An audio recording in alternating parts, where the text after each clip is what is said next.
Dans cette cohue entretenue par marchands ambulants et autres commerçants, difficile, même en plein boulevard, de se frayer un chemin dans la commune d'Adjamé. Chaussées envahies, trottoirs assaillis, les alentours des établissements sanitaires et scolaires ne sont pas épargnés. Exemple frappant, l'accès à l'hôpital général d'Adjamé obstrué par magasins et commerces anarchiques. C'est le problème d'accès.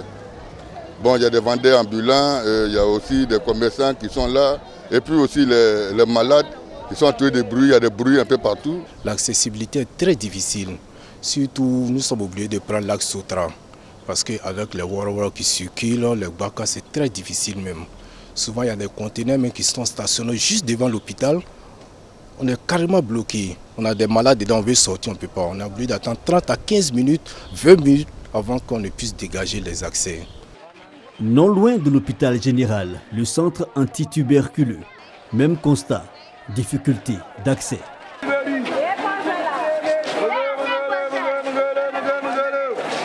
À un jet de pierre, les lycées d'Angui à Brogoua et Ariste d'Adjamé.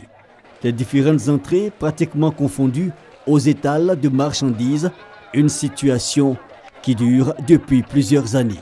Élèves et enseignants exposés à divers tracas et il y règne une atmosphère d'insécurité. Lorsque tu dis à quelqu'un que tu es au lycée moderne Nangui à Brogoua, il dit « Ah, tu es dans le marché là ». Et déjà, c'est mal vu. Et encore ensuite, devant le lycée, on fait palabre et les commerçants pour passer.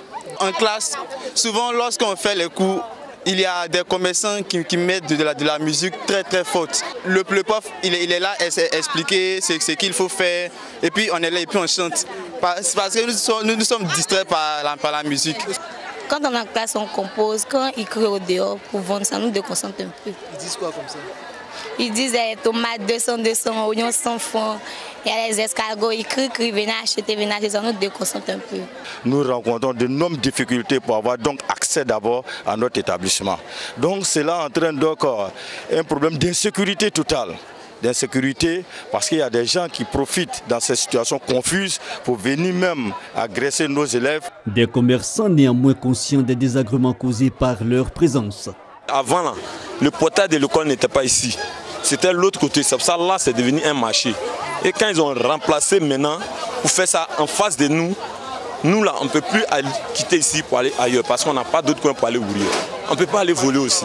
S'il y a un coin pour s'installer seulement, on peut aller. Mais s'il n'y a pas un coin pour s'installer là, on va aller où? Ils ne sont pas venus s'installer par hasard. Sans l'autorisation de la mairie, ils ne peuvent pas venir comme ça s'installer. Donc je n'en veux pas aux commerçants. Une question à résoudre donc. Nous nous rendons à la mairie de la commune. À la direction technique, la situation trouve son explication.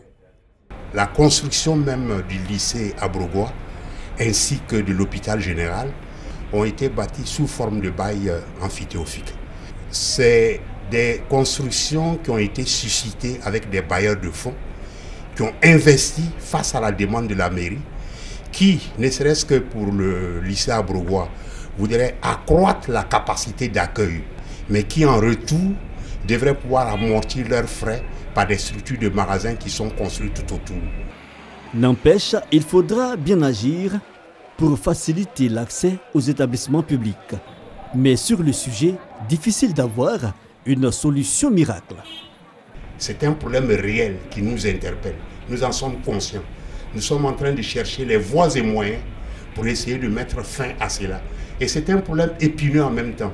C'est l'occasion pour nous de crier presque notre impuissance. Nous étions donc dans l'obligation de adresser un courrier au ministère de l'Intérieur pour avoir un appui sécuritaire beaucoup plus consistant afin de pouvoir mener l'opération. Parce que même les forces de l'ordre d'Adjamé seules ne nous ont pas permis de faire le dégagement. Mais la solution, la vraie solution, est la sensibilisation. Que l'Ivoirien en prenne conscience. La sensibilisation reste alors la seule arme selon les autorités municipales. Celles-ci entendent accentuer les campagnes locales sur le changement des mentalités. La santé et l'éducation devant être au premier chef une priorité pour tous. Mais en attendant, les commerçants règnent en maître sur les abords et alentours des établissements sanitaires et scolaires de la commune d'Adjamé. Des ouvriers à la tâche à la lisière de Tipadipa, à 12 km au sud de Gagnoa. Des travaux de réhabilitation de la route Lakota-Gagnoa, coupée par les dernières pluies diluviennes. On a commencé à réhabiliter cette voie qui est coupée depuis le mercredi. La route est praticable depuis le dimanche 9. Fin donc de la réhabilitation de la route Lakota-Gagnoa depuis le 10 juillet 2017.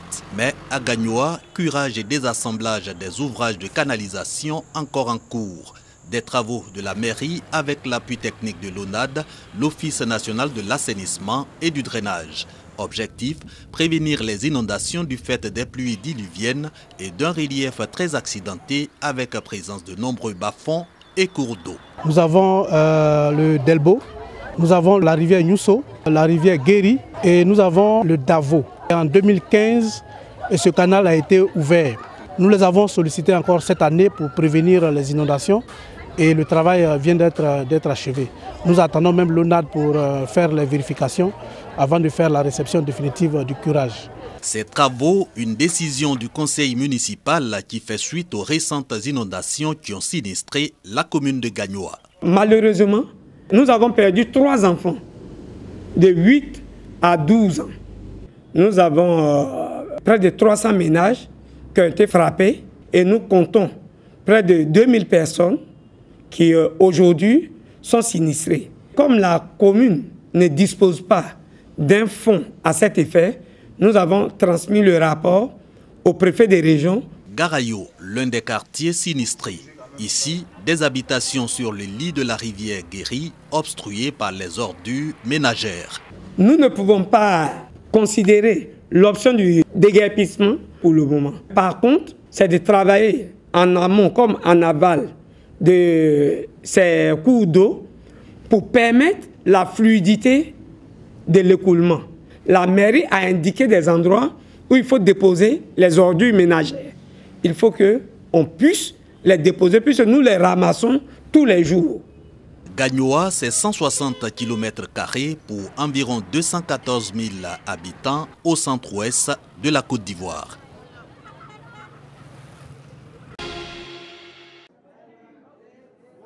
Eric Kambou, c'est elle la nouvelle présidente investie de l'Union nationale des Okera pour le développement du Boukani, une organisation qui regroupe en son sein les femmes lobby. La présidence nouvellement investie aura pour mission de les unir autour d'un idéal commun, la paix et le développement, mais surtout d'œuvrer pour l'autonomisation de celles-ci en leur trouvant des activités génératrices de revenus. Dans son intervention, elle a montré l'importance de la femme lobby et les valeurs qu'elle incarne dans la société traditionnelle et moderne. Nous voulons exprimer notre reconnaissance à nos sœurs Boulango et Malengue, malgré le deuil qui les frappe, ont tout fait pour faire représenter la communauté afin que nous puissions apprécier qu'avec les femmes du Boukani, le Boukani est en marche.